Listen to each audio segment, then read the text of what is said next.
conteúdo de hoje eu vou falar sobre planejamento sem olhar as vendas. Muitos empresários não olham para as vendas para planejar de forma correta. Existem 3 maneiras de você planejar: olhando para concorrente, olhando para o concorrente, o que ele está fazendo, quais são os produtos, preço. Você pode ter um norte muito legal e planejar sim as suas vendas. Segundo, histórico de vendas da sua empresa. Ó, botar aqui empresa de parente. Olhando para o seu concorrente, histórico de vendas da sua empresa, dos 3 anos, dos últimos 6 meses. Você pode pegar os últimos 3 meses e transformar para 3 anos, ok? Cada 2 meses vai representar 1 ano. Quanto mais tempo você puder ter esse histórico, melhor de você ser quase que assertivo no seu planejamento de vendas. E aqui também você acredita no seu potencial. Então você não vai olhar para os seus concorrentes no seu histórico, você vai planejar no chutômetro. Esse aqui que eu sublinhei é o mais comum de se fazerem. Qual é o erro disso?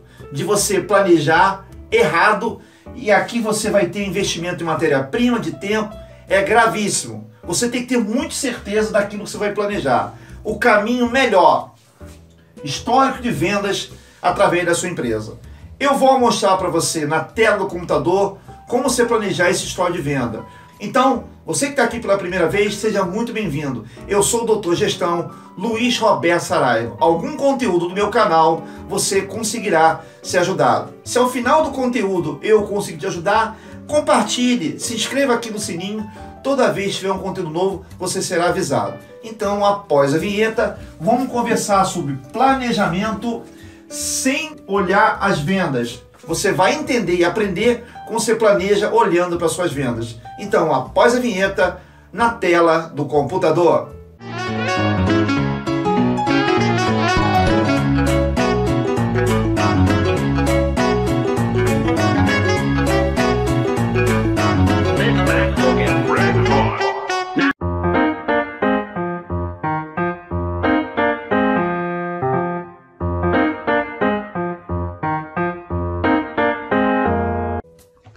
Então, como eu falei para você, vou mostrar na tela do computador um planejamento de demanda. E para não ficar um conteúdo muito grande, né, cansativo, eu não vou mostrar no Excel. Vou mostrar para você aqui no PowerPoint, você vai conseguir se ajudar. Planejamento de demanda. É bom a gente ler um pouquinho a introdução, você entender o conceito, né? Como eu falei antes da vinheta, a gente vai trabalhar através do histórico de vendas. Para que o PCP possa planejar com base em informações mais confiáveis e com a antecedência necessária, é importante que o departamento de vendas também efetue o seu planejamento, realizando uma previsão ou predição da demanda ou vendas. A expectativa de venda é o ponto de partida para várias decisões por parte do PCP. Quanto mais histórico você tiver, melhor, tá? Você vai ver de 3 anos. Eu não tenho histórico de 3 anos. Faz de 1 ano.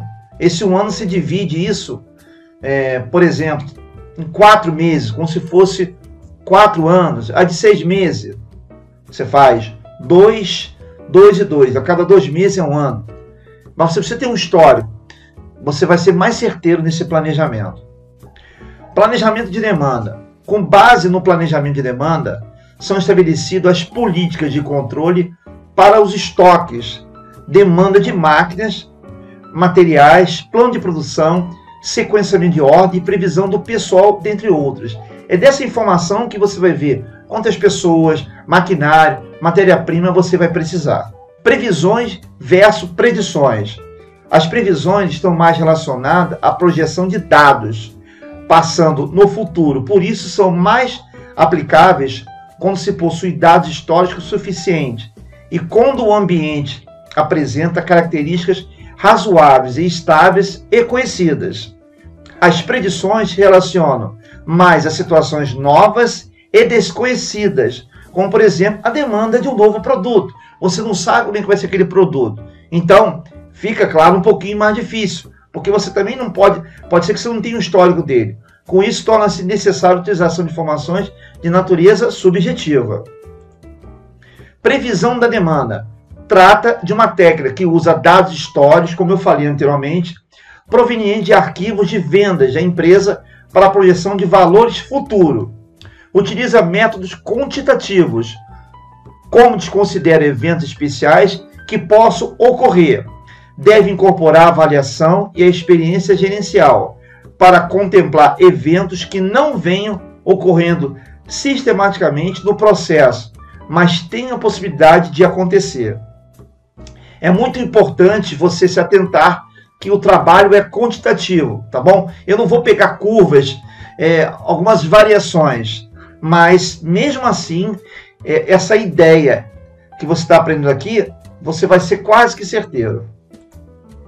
Sistema de previsão de demanda. Aí tem os dados históricos, elaboração da previsão, tem a previsão, controle de previsão, critério de desempenho do sistema. Aí você vai ver que a elaboração da previsão está ligado ao controle de previsão. E os critérios de desempenho do sistema está ligado também a esse controle. Aí você vai fazer a avaliação da experiência gerencial e a previsão, toda ela, você vai acompanhar e vai revisando se aquilo que você preveu vai dar certo, está dando certo. Agora, exemplo na prática, modelo de séries temporais e históricas. Confecção de jeans, corpo quente, deseja fazer a previsão de vendas de um modelo para o ano de 2022. Por estar no mercado há mais de 10 anos, a empresa tem um banco de dados com todas as séries históricas das vendas reais ocorridas. Aqui eu peguei os 3 anos, 19, 20 e 21. E os meses todos dos anos. Você vai ver aqui o histórico de vendas de cada ano desses últimos 3 anos. E os meses todos. Como eu falei, o gráfico de modelo de série temporais é o histórico. Não considera isso, tá bom? Considera aquilo que você vai vender. Mas aqui você vai ter um retrato muito que você vai encontrar lá em janeiro de 2022. Procedimento para previsão de demanda. Primeiro passo, calcular o valor médio mensal de cada ano, somando os valores de cada mês ano e dividindo por 12. Assim temos para o ano 2019. Aqui o exemplo do valor médio mensal de cada mês e você vai ter a divisão dos 12. Vamos tentar aqui, ó, janeiro, fevereiro, ele está agora lá na frente no slide que eu estou te apresentando, os meses de venda. E foi dividido por 12. Aí você vai ter essa média, 1.133,33. Aplicando o cálculo nos 3 anos. Aí você vai fazer a mesma coisa nos 3 anos. Você vai chegar a essa média. No 2020, 1.216,67. Depois, 1.208,33. Segundo passo, calcular a variação mensal de vendas em relação ao valor médio mensal de cada ano. Então, vamos agora para o ano 2019, que vai ser exemplo para você, 2020 e 2021. Janeiro, valor em reais, média mensal, 1.400. Qual foi o valor da média lá ao final dos 12 meses? 1.400 por 1, 1.133,33. Esse aqui vai ser o fator. O fator. Fevereiro, 1.500 dividido pela divisão da média de 12 meses, aqui você vai ter o fator. Isso permite identificar os meses que ficam acima da média, valores maiores que 1, e os meses que ficam abaixo da média, valores menores que 1. A tabela aqui mostra a variação mensal de cada ano. Então você pode perceber os meses todos de cada ano. Vamos voltar aqui um pouquinho, ó. 1, 2, 3, 5, depois fevereiro. 1, 3, 2, 4. 2019. Isso para cada mês, para cada ano. O exemplo anterior, janeiro e fevereiro de 2019. Depois eu continuei fazendo até dezembro, depois 2020 e 2021. Terceiro passo, calcular a média total por mês, somando os valores do mês de cada ano dividido pelo total de anos, com o objetivo de identificar um padrão médio. Aqui que você chega a esse padrão, a esse fator médio de comportamento em cada mês ao longo dos anos. Então aqui, ó, 19, 20, 21, ó, janeiro de 2019, janeiro de 2020, 2021. Os 3 anos, 19, 20, 21. Qual mês? Janeiro. Média de janeiro. Dos 3 anos. Peguei janeiro 2019, 20, 21, dividido por 3. Qual é o fator? O padrão médio, 1,264. Aqui você vai ter de todos os anos. Todos os anos. Tá claro aqui para você? Ó, a média, ó. Tá vendo aqui, ó? De todos os anos. Janeiro, fevereiro, março. A média permite concluir que as vendas de janeiro a abril ficam acima da média, com pequena tendência de queda.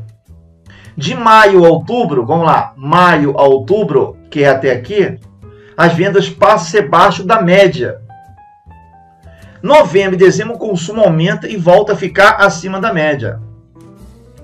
Novembro e dezembro. Quarto passo, suponha que a empresa estima vender 15 mil calças em 2022, tá bom? Para ficar bem claro, aqui é 2022. A meta de venda mensal será igual 15 mil dividido por 12. Para encontrar o valor de venda previsto em cada mês de 2022, basta multiplicar o índice que identifica o comportamento de cada mês, que você vai encontrar aqui no terceiro passo. O padrão médio, que eu chamo de fator 1,264, aqui é para janeiro. Vamos lá então. Basta multiplicar o índice que identifica o comportamento de cada mês e encontrar um terceiro passo, pelo valor mensal médio que a empresa espera vender. Tá claro até aqui? Se eu peguei 15 mil, dividi por 12.250 peças, 15 mil ano, aos 12 meses, 1.250. Qual é o fator lá de janeiro? 1,264, não é? Olha lá, 1,264. Multiplicado por 1.250, a previsão, 1.580. Aqui você vai ter as médias de cada mês que você multiplicou anteriormente. Métodos para a predição da demanda. Equipes de venda composta. Os cálculos de vendedores em campo são agregados. Opinião dos executivos, gerente de marketing, finanças e produção prepara uma previsão de venda conjunta. Analogia histórica. Previsão pela comparação com um produto idêntico introduzido previamente. DELP. Receber resposta de peritos e uma série de perguntas e revisar os cálculos. Pesquisa de mercado. Questionários e reuniões são usados para obter dados sobre o comportamento antecipado do consumidor. Sugestões para a predição da demanda. Primeiro, agrupar produtos em família. Agrupar os produtos em função da similaridade e realizar a predição da demanda tendo em vista a família que pertence. A predição com foco em um grupo de produtos é mais eficiente do que a realizada para os produtos de forma isolada, além do que, analisando por famílias, os erros individuais podem diluir mais facilmente. Segundo, estabelecer os períodos para o plano. Todo planejamento deve ser em vista em um período. Para a indústria de confecção, esse período pode corresponder à duração de uma coleção, ou não, tá? Que pode ser posteriormente fracionada para que se obtenha a necessidade de produção mês a mês, por quinzena, por outros períodos, conforme a necessidade da empresa. Terceiro, fazer a predição da demanda das famílias. Ouvir a opinião dos profissionais diretamente envolvidos com as vendas, representantes, vendedores e gerentes. Obter informações sobre as tendências do mercado para os produtos em questão. Não é recomendável fazer previsões muito otimistas, pois geralmente desestimula os vendedores ou representantes. Nem as previsões pessimistas, pois acabam acarretando a falta de produto no estoque e, consequentemente, gerando perdas de vendas. Previsão / predição de demanda. Não são perfeitas. A previsão diminui com o aumento do período tempo considerado. Então, a gente finalizou com esse slide aqui. Como eu falei, eu não tenho 3 anos, eu pego um ano, 12 meses, divide a cada 3 meses, vai equivaler a um ano. Eu pego 6 meses, cada 2 meses é um ano. Aí você vai ter um resultado muito interessante perto da realidade. Então, se eu conseguir te ajudar nesse material, compartilhe de online, como eu sempre falo, faça conteúdo chegar a outros profissionais, porque eles vão entender, o YouTube, o Google, que eu estou te ajudando. Um forte abraço aqui do Doutor Gestão. Como eu sempre falo, aguarde meus próximos conteúdos. Tchau, tchau.